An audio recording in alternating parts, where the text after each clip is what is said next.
At lalo po na hindi naman po kalakihan yung natatanggap nila na sahod po, hindi naman po sila mga mayayaman, kumbaga po.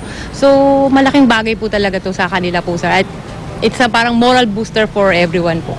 Bago nito, sinabi ng Philippine Sports Commission at Philippine Olympic Committee na mahirap magbigay insentibo sa mga hindi opisyal na koponan ng bansa dahil baka magsunuran ng iba pa mga hindi kinikilalang grupo. Ayon sa POC, nasa charter daw ng International Olympic Committee na sa Canoe Kayak Federation pasok ang sport na Dragon Boat. Kaya tanging ang Philippine Canoe Kayak Federation ang kanilang kinikilala. Pero ayon kay Congressman Bagatsing, gold is a gold eh. Ang ginto, miski ano sabihin mo, medalya, honor para sa ating bansa yun. Hindi naman po kami nandito for fame, for glory, or for money. Nandito po kami dahil ginagawa namin, dahil mahal po namin to eh. Parang way of life po namin to eh. para sa unang balita, Ivan Mayrina reporting. Samantala, ilang oras na lang po, manunumpa na sa tungkulin si Senador Coco Pimentel. Formal na siyang ipinroklama kahapon ng Senate Electoral Tribunal matapos lumabas na lamang siya ng mahigit 200,000 boto laban sa mahigpit na katunggaling si Juan Miguel Zubiri. Narito ang report ni Sandra Aguinaldo. I think the Filipino people will be happy with the result of this decision, declaring Mr. Coco Pimentel the 12th winning candidate in the last senatorial elections.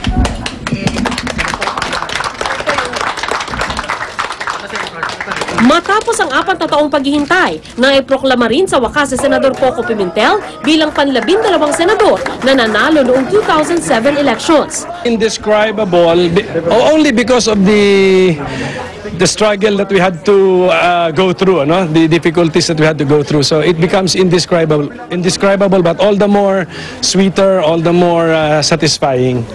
Ang proklamasyon na isinagawa pagkatapos ng 2 oras na deliberasyon ng Senate Electoral Tribunal. Dito inilabas ng SET ang resolusyon na nagpawalang bisa sa proklamasyon ni dating Senador Juan Miguel Zubiri matapos lumabas sa revision ng boto na lamang si Pimentel kay Zubiri ng 258,166 votes. I am resigning. Binilang pa rin daw para kay Zubiri ang boto sa ilang lugar na kanyang kinwestiyon, bagamat hindi na isama ang lahat ng hinihahabol niya sa kanyang counter-protest. Sa huli, higit pa rin marami ang botong nabawas kay Zubiri nang itama ang boto mula sa ilang probinsya sa Mindanao, kabilang ang Maguindanao. Kaya naman gano'n na lang ang tuwa ng pamilya Pimentel. Bilang asawa niya, all-out support, 110%. Parang ako si Moses, traveling in the desert for 40 years before he got to the promised land. Coco, 4 years, pero para sa akin ganun katagal. Ito po ay isang napakalaking karangalan at pagkakataon na maipakita namin ang paano ang pagserbisyo sa bayan.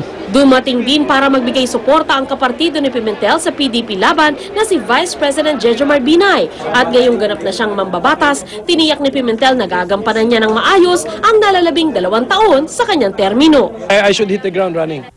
Para sa unang balita, Sandra Aguinaldo reporting.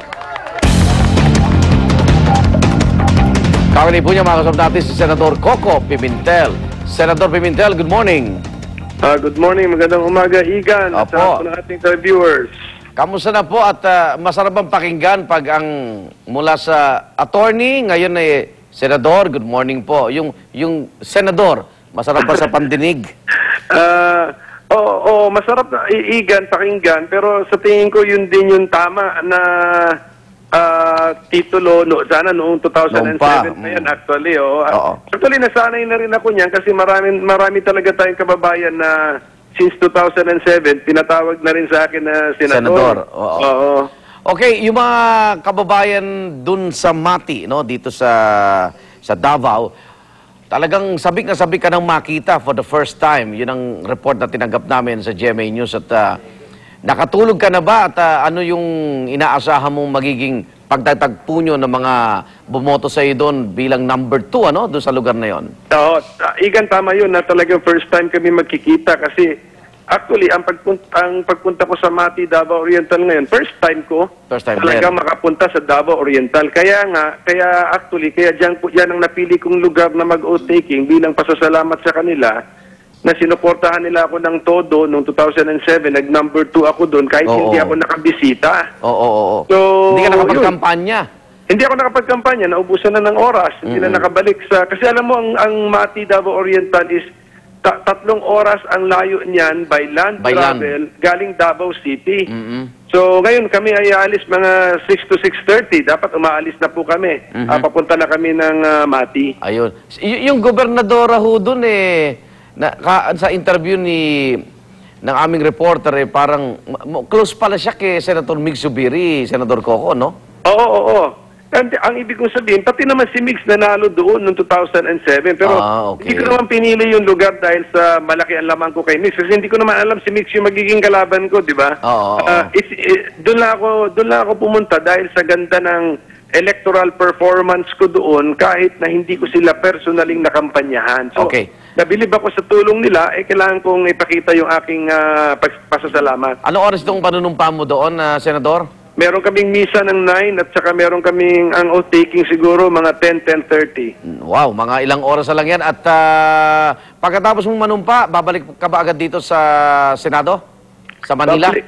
Babalik ako sa Manila pero isang araw pa siguro ako rito sa Davao and then sa Monday ako'y magre-report na sa trabaho. At electoral reform pa rin ang iyong tututukan? And justice, electoral reform and justice. Okay. Anong payo sa iyo ni Moises? Sino Moises? Tatay mo, sabi niya para siyang si Moises Because yung party of the... Anong naging payo sa iyo ng iyong ama na kasama mo rin nakipaglaban dito? He did the impossible, Wala lang po. Actually, hindi pa kami nakakapag-usap ng mabuti.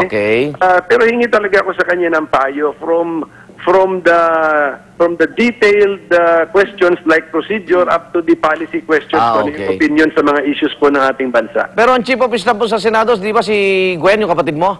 Si Attorney? Kasi kailangan ko ng experience na, Igan. Kasi sabi ko sa sister ko, tulungan mo na lang ako rito dahil biglaan ito lahat Okay, good luck at God bless, Senador. Salamat, Igan. Salamat po sa lahat ng nagdasal. Maraming salamat din po. Yan po ang ating panayam kay Senador Coco Pimentel. 55 kaso ng dengue na itala sa isang barangay sa Antipolo. 4 na bata ang kumpirmadong patay. Sa kabila ng tumataas na bilang ng dengue, nananatiling problema ang kalinisan at di pagtatanggal sa mga posibleng pamahayan ng lamok na nasa loob pa mismo ng ilang eskwelahan. Narito ang report ni Cara David. Tulala at halos di makausap si Aling Nida Tolitol nang datnan namin namatay sa dengue ang kanyang 5 taong gulang na anak na si Ruby. Gusto ko talaga po mabuhay ang anak ko. Ayoko lang mamatay ang anak ko. Hindi si Ruby ang unang biktima ng dengue sa barangay Kupang, Antipolo. Sa kasalukuyan, aabot na sa 55 ang bilang ng mga nabibiktima ng dengue dito. 4 na ang namamatay, lahat pawang mga bata. Sa Kupang Elementary School, 2 na sa kanilang estudyante ang namatay sanhi ng dengue. Nagsagawa ng fogging ang lokal na pamahalaan bilang parte ng kampanya kontra dengue. Kaya nga kami nagtataka bakit last year hindi naman ho ganito nagkaroon ng outbreak. Ngayon lang pong taon na to. Kaya nag-decide ho ang barangay last week po, nagkaroon po kami ng Operation Linis. Pero ayon sa DOH, walang saysayang paulit-ulit na fogging kung hindi magkukusa ang mga residente na linisin ang kanilang paligid at tanggalin ang mga posibleng pamahayan ng lamok.